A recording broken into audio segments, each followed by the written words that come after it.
Welcome to Real Paranormal Activity, the network. Entertainment you'll enjoy.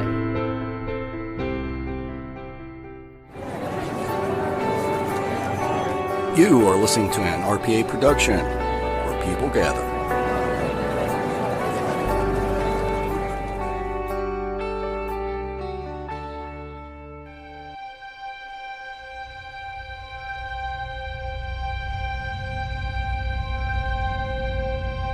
LaFosse Corporation, LLC.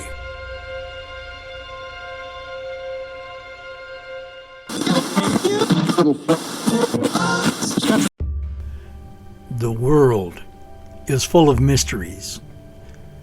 It's full of strangeness. And it exists with oddities. That's what we do on this show. We examine the strangeness, the mysterious, the oddities. This is Terry's Mysterious Moments, and I am your presenter, Terry from Texas. This is Season 8. Welcome if it's your first time. Welcome back if you've been here before. Go with us on this trip while we look at cryptids like Bigfoot, the Yeti, the Loch Ness Monster, and maybe even Thunderbirds. Be with us while we examine stories of legends such as werewolves, vampires, witches, ghosts, and hauntings. Thank you for being here. Enjoy the show.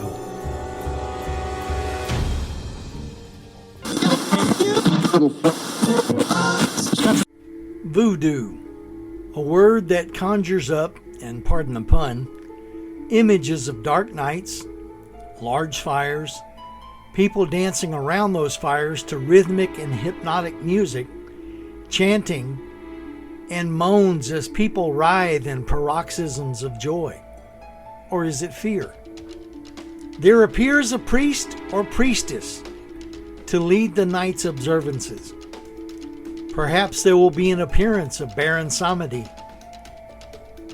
The word voodoo also brings up images of poor, lost souls called zombies, and small human effigies called voodoo dolls, used to curse persons who've offended or hurt the practitioner or the practitioner's client in some real or imagined way.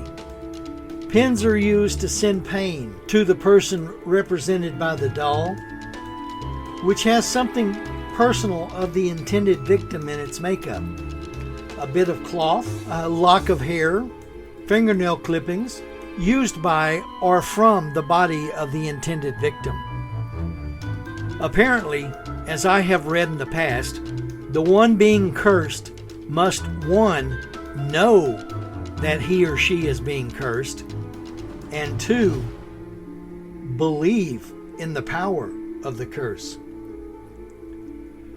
Voodoo also brings to mind images of practitioners, usually women, sitting in the back room of a sometimes very ornately, sometimes very bizarrely decorated set of rooms, either storefronts or apartments usually.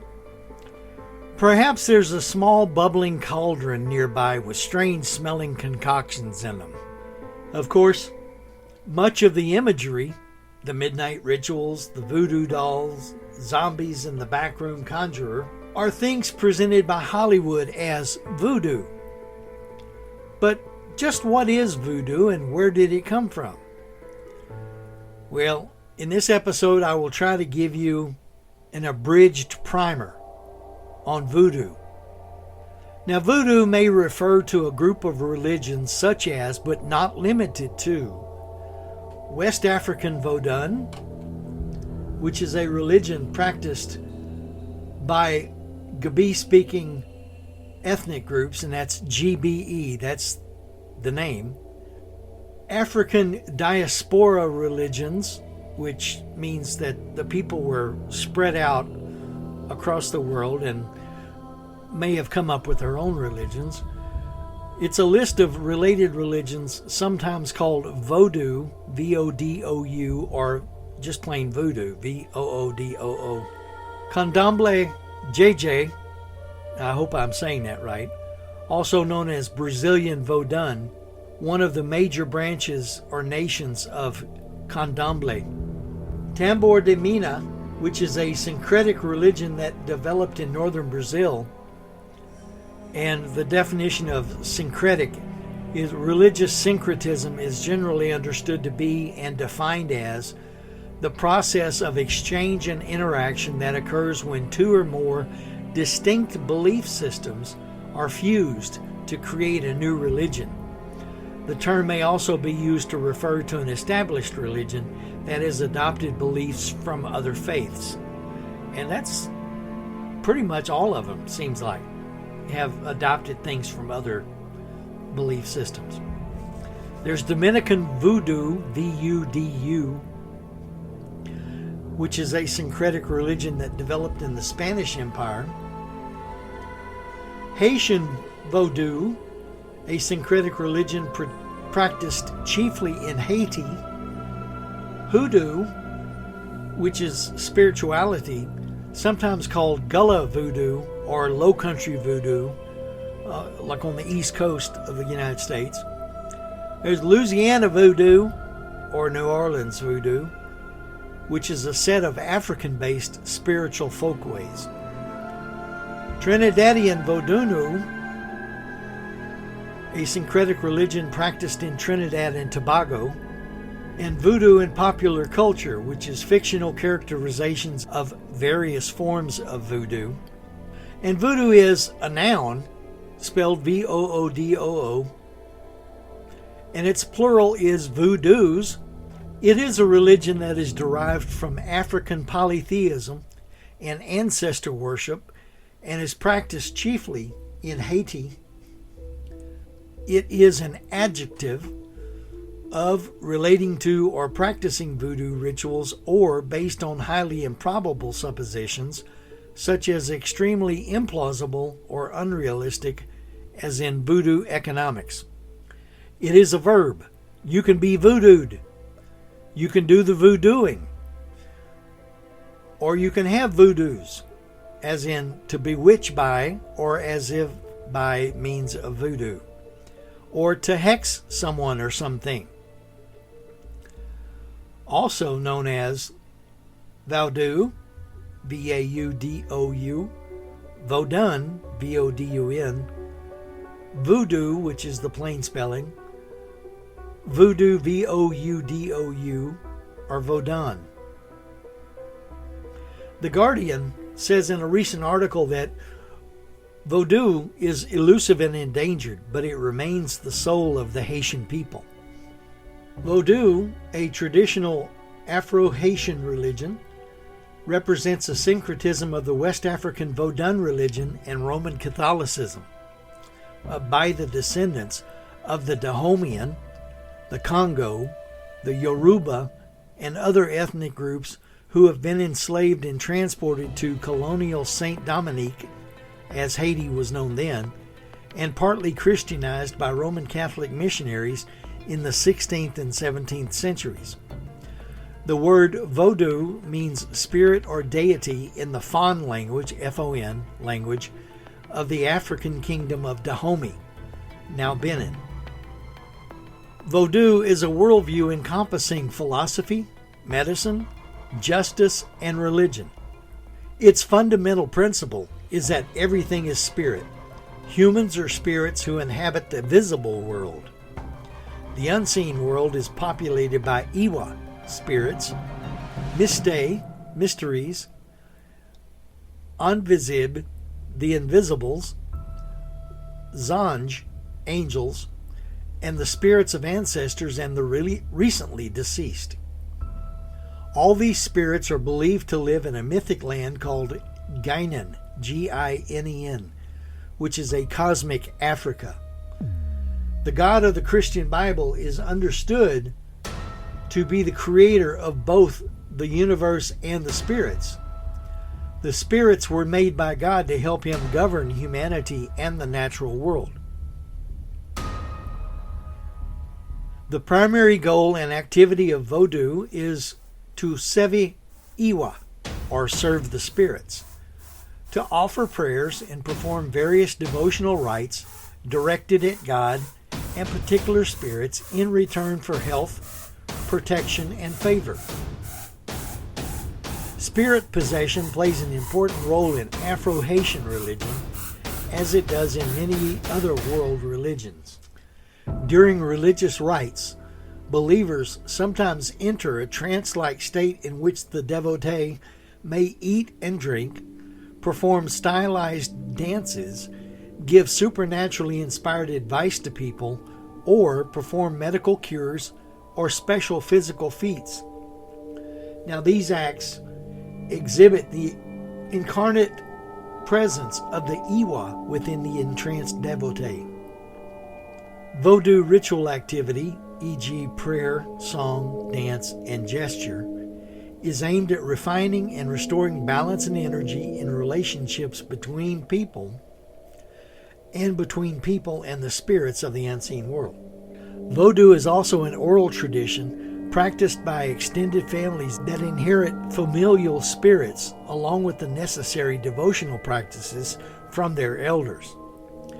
In the cities, local hierarchies of priestesses or priests, Mambo and Ongen, children of the spirits, Unsi, and ritual drummers, Untogi, comprise more formal societies or congregations, societe.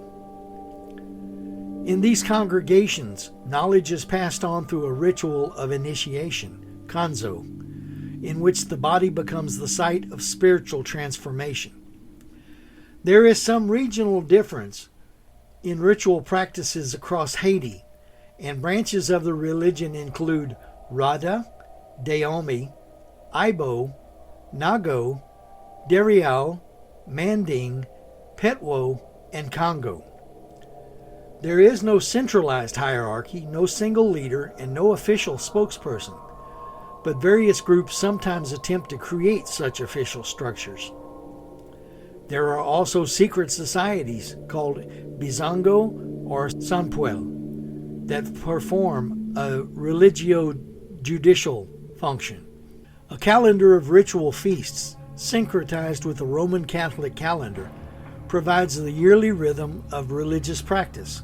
Important Iwa are celebrated on saints' days, for example, Ogu on St. James Day, July 25th, Azile Danto on the Feast of Our Lady of Mount Carmel, July 16th, Danbala on St. Patrick's Day, March 17th, and the spirits of the ancestors on All Saints' Day and All Souls' Day, November 1st and November 2nd. Many other familial feasts for the sacred children, for the poor, for particular ancestors, as well as initiations and funerary rituals occur throughout the year.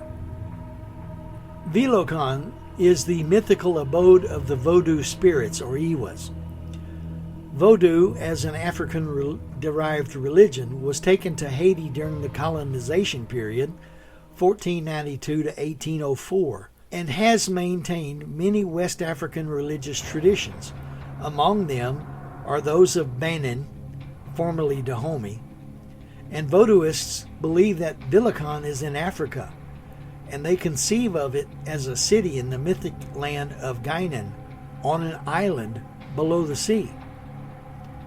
Now, sounds like to me, on the face of it, like Atlantis. Vilokan features prominently in Vodou's worldview.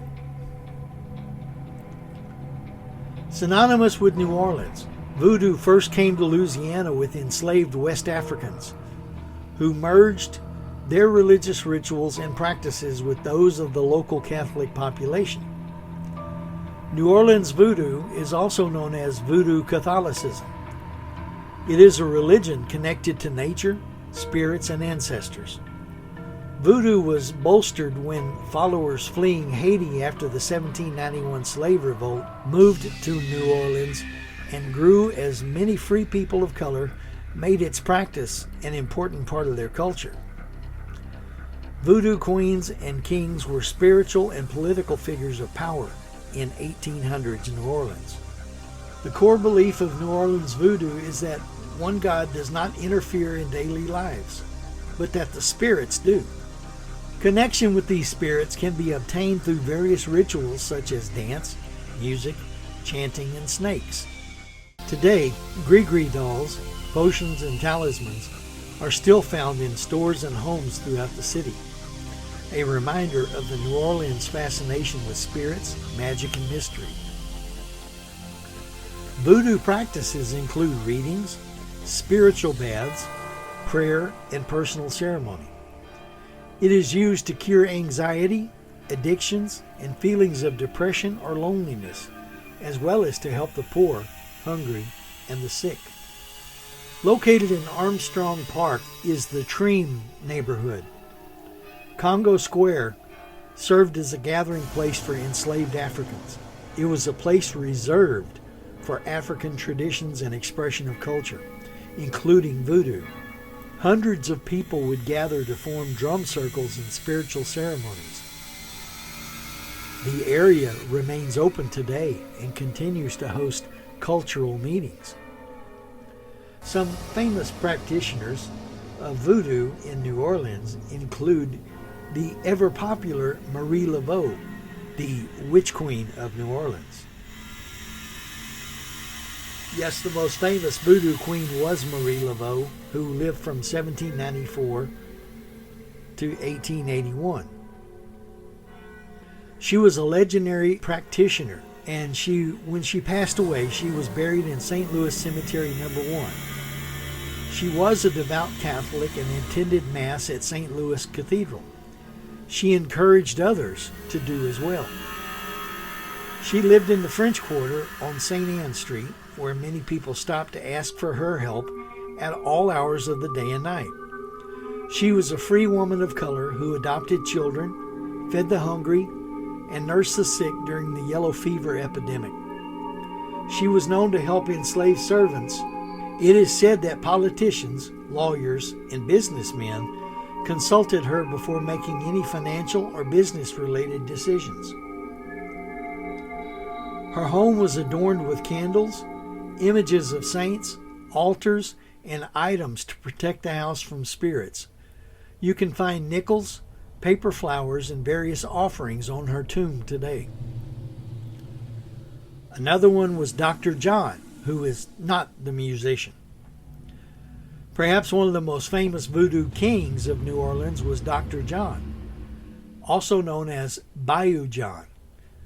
He was born in Senegal, where he was kidnapped as a slave and brought to Cuba. He eventually moved to New Orleans as a cotton roller. Sounds like an interesting job. Where he became part of the local voodoo community. He bought property on Bayou Road and became known as an excellent healer in voodoo and a fortune teller. He was the teacher of Marie Laveau. St. John's Eve is celebrated on June 23rd around the world for the summer solstice. The holiday has a special celebration in New Orleans each year. The celebration began in the 1830s by Marie Laveau on Bayou St. John. A head washing ritual was combined with a public party, a celebration that International House Hotel has since adopted. Today, voodoo remains in practice to serve others and influence life events in connection with ancestors and spirits.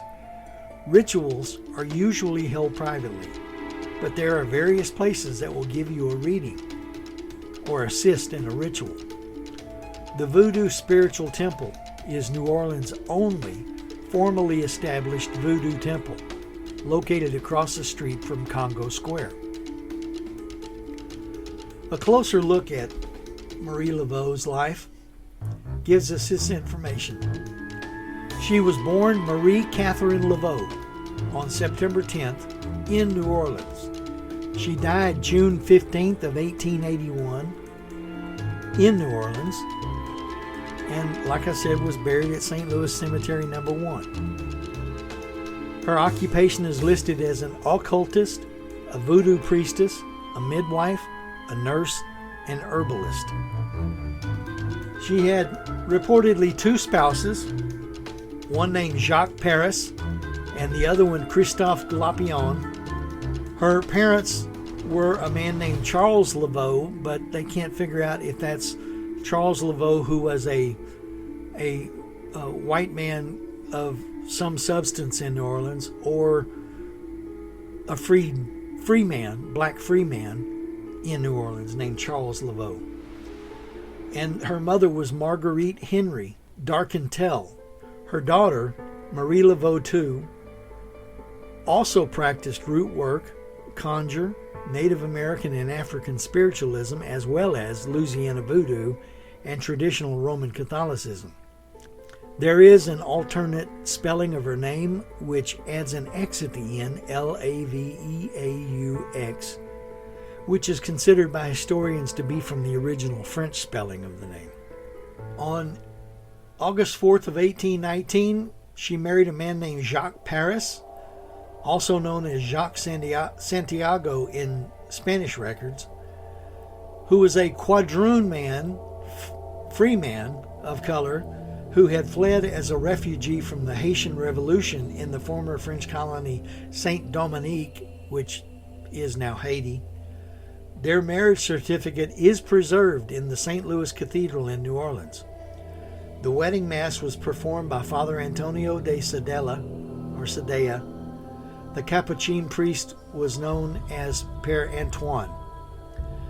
Jacques was part of a large white and Creoles of color immigration of refugees to New Orleans in 1809, after, again, the Haitian Revolution.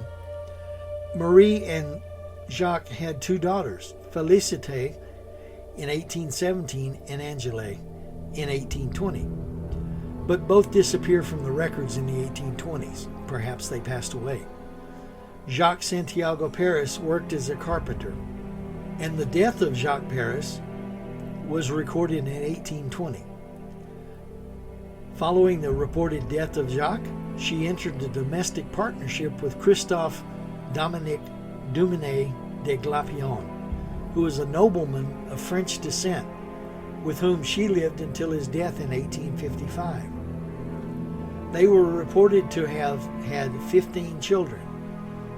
Now, it's unclear as to whether that includes just children or children and grandchildren or possibly even adopted kids. They had 7 children between them, according to birth and baptismal records. Marie Laveau is confirmed to have owned at least 7 slaves during her lifetime. During her life, Marie Laveau was known to have attended to prisoners who were sentenced to death. Some rumors circulated that some prisoners would receive poisons or other substances before going to the gallows, but this was never proven. A reporter from the New Orleans Republican detailed one such visit in an article published on May 14, 1871, in which he describes Marie Laveau as a devout and acceptable member of the Catholic Communion. Following her death, her daughter Philomene confirmed during an interview with a reporter from the Picayune that only Catholic traditions would take place during these visits, that her mother would also prepare the men's last meals and pray with them. Marie also sought pardons and commutations of sentences for those she favored and was very often successful in her efforts. She was known to care for the sick in her community by providing herbal remedies and prayers for the afflicted. Her other community activities included visiting prisoners, providing lessons to the women of the community, and doing rituals for those in need without charge. Among being a dedicated practitioner of voodoo, Marie Laveau was also known as a prominent female religious leader and community activist. Marie started a beauty parlor where she was a hairdresser for the wealthier families of New Orleans. And in having this parlor, she was able to obtain information, private information, if you will, about the families, business dealings, and private things in order to possibly use them in supposed clairvoyant ways to, if you will accept the word, con people into believing she had more power than she did. As her role as a voodoo practitioner, customers often appealed to Laveau for help with family disputes, health and finances, and more. She performed her services in 3 main places: her own home on St. Anne Street, within Go Square, and at Lake Pontchartrain. She was the 3rd female leader of voodoo in New Orleans. The first was Sanite Dede, who ruled for a few years before being usurped by Marie Salopé. Marie maintained her authority throughout her leadership, although there was an attempt to challenge her in 1850. Due to her strong influence, New Orleans voodoo lost a large number of followers after her death. Her daughter Marie II displayed more theatrical rubrics by holding public events, including inviting attendees to St. John's Eve rituals on Bayou St. John. Of Laveau's magical career, there is little that can be substantiated, including whether or not she had a snake she named Zombie after an African god, whether the occult part of her magic mixed Roman Catholic saints with African spirits, and Native American spiritualism. I have an interesting personal story regarding Marie Laveau. I was in the hospital back in late 2022, and I struck up a conversation with one of my nurses. I said that I did this podcast, and she told me that her great-grandmother was Marie Laveau. We talked out the timeline and figured out that this would have been Marie III. Needless to say, I treated that nurse very nicely. Well, that's it for this episode. I hope you enjoyed it and found something educational in the information. Real Paranormal Activity, the podcast network, is expanding again. It has recently added some new shows to the lineup. The 3 originals are still here. Listener Stories with our host, Aaron Hunter. Aaron's Horror Show with Aaron Frale. Terry's Mysterious Moments with me, Terry from Texas. Then, Entertaining Short Films presents a couple of video stories each week, and a couple of new shows, Soul Stories with Tiffany Warren and Strange Reality with Dave Emmons, have come on board. I challenge you to partake of these shows. I'll bet you'll get a kick out of them. I take my leave of you for now and invite you to come back for our next episode of Terry's Mysterious Moments. Have a great week, and y'all be safe out there, and laissez les bon temps rouler.